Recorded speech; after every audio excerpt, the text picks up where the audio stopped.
गंजाम जिला कविसूर्यनगर थानार inspector in charge अच्छा जने प्रोबेशनरी आईपीएस ऑफिसर एवं से केते बेपरुआ भाव में कार्य करिसेंती एवं तांको टीम केते बेपरुआ भाव में काम करिछि एही अभियोग सामना को आसीबा परे ताहा जळ जळ होई देखा जाउछि।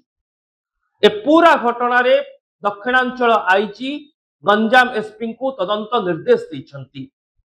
जेहेतु हाजत मृत्युर अभियोग होइछि सेतिपाई ओएचआरपीसी रो सेल मध्य एहार तदंत करिवो एवं जहां प्राथमिक आभास मिलुछि जे पुलिस भी जानि सारिछि जे बेआईन भाबरे सुशांत साहू को 7 दिन धरी हाजत भितरे रखा जाइतिला जेतेबेले कि जने व्यक्ति को 24 घंटारू अधिक समय पुलिस अटक रखि पारिबो नाही सेतेबेले केमिति सुशांत को 7 दिनरू अधिक समय हाजत भितरे रखिला पुलिस तार तदंत हेबो बोली कहिसंती गंजाम एसपी।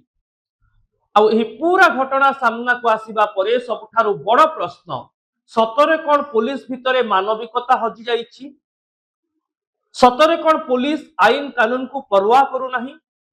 आहुरी आश्चर्यर कथा हेउछि कविसूर्यनगर थाना दायित्व अछंती जने प्रोबेशनरी आईपीएस ऑफिसर जे यूपीएससी द्वारा सिलेक्ट हेबा परे से उच्च तालीम प्राप्त ऑफिसर किंतु सतरे कोन जने आईपीएस ऑफिसर होई मध्य पुलिस रो नीति नियम कानून को उल्लंघन करिसंती कविसूर्यनगर थाना आईआईसी।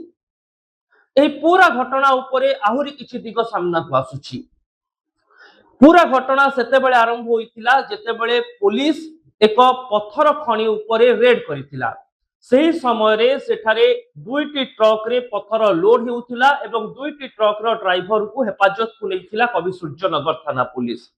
तार भितरो जने ड्राइवर थिले सुशांत साहू, अन्य जने ड्राइवर को कोर्ट को फॉरवर्ड करा जाइतिबा बेले सुशांत को किंतु कोर्ट को चालान करि नथिला पुलिस एवं तांको हाजत भितरे रखि ही निर्मम भावे निर्यातना देइतिला।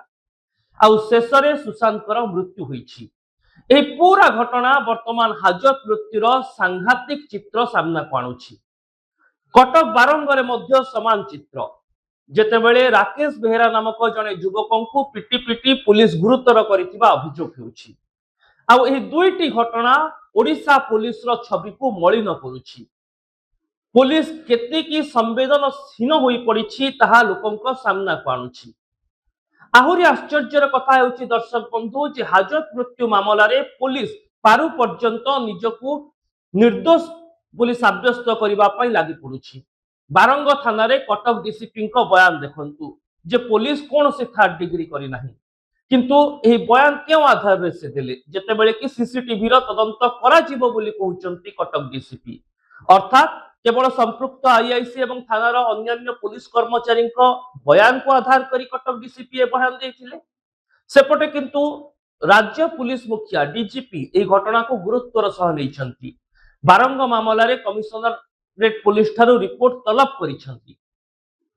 आउ वर्तमान एही मामला पूरा राज्य रे हईचई सृष्टि करितिबा बेले गंजाम कविसूर्यनगर हाजत मृत्यु मामला पुलिस रो चित्र को अति कदर्य करुछि, अति खराब करुछि। किछि निर्दिष्ट अधिकारी पूरा पुलिस विभाग बदनाम हेउछि। हेले दर्शक बंधु जेतेबेले हाजत मृत्यु मामला आसे सेतेबेले पुलिस काहेकि सीसीटीवी प्रमाण सहित लोकों को स्पष्ट करे नाही जदि पुलिस निर्दोष जे सेमाने किछि भूल करि नाहंती काहेकि समय गड़ेबा सहित मामला को अधिक जटिल कर दिए ओडिशा पुलिस ताहा हेउछि सबठारु बड़ प्रश्न।